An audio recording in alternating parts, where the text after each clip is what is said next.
سلام. اگر قصد داریم با مفاهیمی مثل مدیریت ریسک، روانشناسی بازار، کنترل فردی و مفاهیم اینچنینی آشنا بشین و از اونها برای مدیریت سبد سرمایه خودتون و مدیریت ریسک توی سبد سرمایه خودتون استفاده بکنین، در ادامه این ویدیو با ما همراه باشین.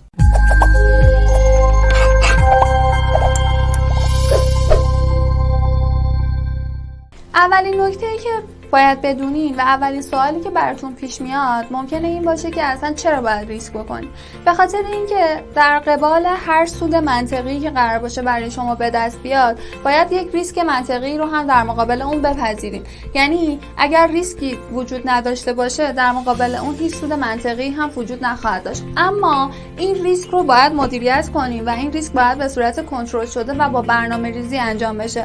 به خاطر اینکه همونطور که هر چقدر میزان ریسک شما بیشتر باشه، میزان سودتون هم در ادامه بیشتر خواهد بود. اگر اون ریسک رو کنترل نکنین، باعث میشه که سرمایه شما از دست بره و به اصل سرمایه شما آسیب برسه. یادتون بمونه که مهمترین نکته توی بازارهای مالی این هستش که حفظ اصل سرمایه از کسب سود خیلی مهمتر و حیاتی تر هست. مدیریت ریسک اصلا چی هست؟ به یک اقدام آگاهانه که افراد برای جلوگیری از ریسک توی معاملات خودشون و برای حفظ سرمایه خودشون انجام میدن مدیریت ریسک میگن. برای مدیریت ریسک شما باید یک سری مراحلی رو طی بکنین. اولین مرحله اینه که شما باید قبل از ورود به هر معامله ریسک ها و اتفاقاتی که ممکنه در آینده برای اون اتفاق بیفته رو پیش بینی بکنین و برای اون اتفاقاتی که پیش بینی کردین بر اساس استراتژی و هدف خودتون برنامه‌ریزی بکنین که در صورتی که اون اتفاقات رخ دادن، شما بر اساس برنامه شخصی خودتون اقدام مناسبی رو برای جلوگیری از ریسک بیشتر انجام بدین. افراد از روش‌های مختلفی به مدیریت ریسک خودشون میپردازن. شما هم میتونین از یه سری از روش‌ها مثل خرید پله‌ای و فروش پله‌ای یا رعایت حد ضرر یا رعایت نسبت ریسک به ریوارد برای خودتون استفاده بکنین و به وسیله روش‌های شبیه به اینها مدیریت ریسک خودتون رو انجام بدین. خرید یا فروش پله‌ای به این صورت هست که شما به یک باره کل سرمایه خودتون رو وارد یک رمزارزی که قصد خرید اون رو دارین نخواهید کرد و شما این کار رو به صورت چند مرحله‌ای و پله پله انجام میدین و در نهایت این اتفاق باعث میشه که شما اون رمزارز رو با یک قیمت میانگینی خریداری کرده باشین که به نفع شما خواهد بود. نکته بعدی که بهش اشاره کردم رعایت حد ضرر هست. شما باید بر اساس استراتژی، بر اساس روانشناسی خودتون و بر اساس اهدافتون از یک معامله برای خودتون حد ضرر تعیین بکنید و نکته‌ای که وجود داره اینه که بعد از برخورد نمودار قیمت یا بعد از اتفاقاتی که برای یک رمزارز میفته تحت تاثیر احساسات قرار نگیریم و به اون حد ضرری که برای خودتون تعیین کردین پایبند بمونید. نکته دیگه‌ای که وجود داره نسبت ریسک به ریوارد هست. باید برین آموزش‌های مربوط به ریسک به ریوارد رو ببینین و در تمامی معاملات خودتون قبل از ورود به هر معامله با در نظر گرفتن نسبت ریسک به ریوارد به اون معامله وارد بشین. نسبت ریسک به ریوارد به شما نشون میده که ورود به یک معامله با توجه به نسبتی که بین ریسک احتمالی و سود احتمالی شما وجود داره تا چقدر منطقی هست.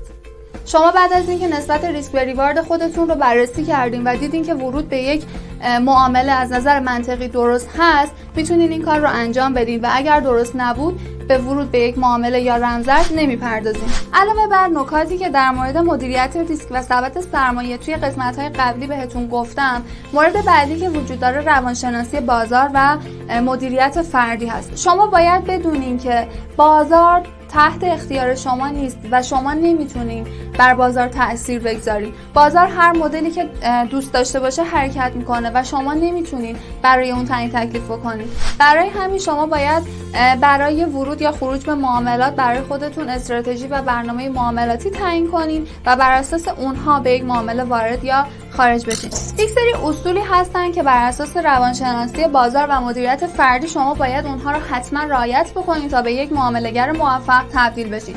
یکی از این نکات اینه که مسئولیت معاملات و حرکات خودتون رو بپذیرین. اگر یک موقع حرکات بازار و حرکات نمودار طبق پیش بینی شما حرکت نکرد و برعکس اون اتفاق افتاد، شما باید مسئولیت اون رو بپذیرین و به دنبال نکات اشتباه و نکات منفی در استراتژی‌های شخصی و برنامه‌های معاملاتی خودتون باشین و سعی کنین که اونها رو اصلاح بکنین. حتما برای معاملات خودتون برنامه و استراتژی شخصی داشته باشین و دنبال روی افراد یا شبکه‌های اجتماعی که دارن توی این حوزه فعالیت میکنن نباشین. از پول‌هایی که از طریق وام یا قرض به دست اومده استفاده نکنین، به خاطر اینکه اگر برای این پول‌ها اتفاق منفی بیفته یا ضرری اونها رو تهدید بکنه، شما رو از نظر روانی خیلی تحت تاثیر میگذاره و باعث میشه که روی بقیه تصمیم گیری های شما هم تاثیرگذار باشه. ابتدا که وارد بازار میشین، مخصوصا بازارهایی مثل بازارهای کریپتوکارنسی و رمزارزها که از نوسانات بسیار زیادی برخوردار هستند، با مبالغ کم این کار رو شروع بکنین و بعد از اینکه به یک تسلط نسبی رسیدین، رفته اون رو بیشتر بکنین. توی این ویدیو یه سری نکاتی در مورد مدیریت ریسک و روانشناسی بازار و مدیریت فردی گفته شد که شما باید قبل از ورود به هر معامله اینها رو بشناسین و بعد از بررسی اینها به یک معامله وارد بشین.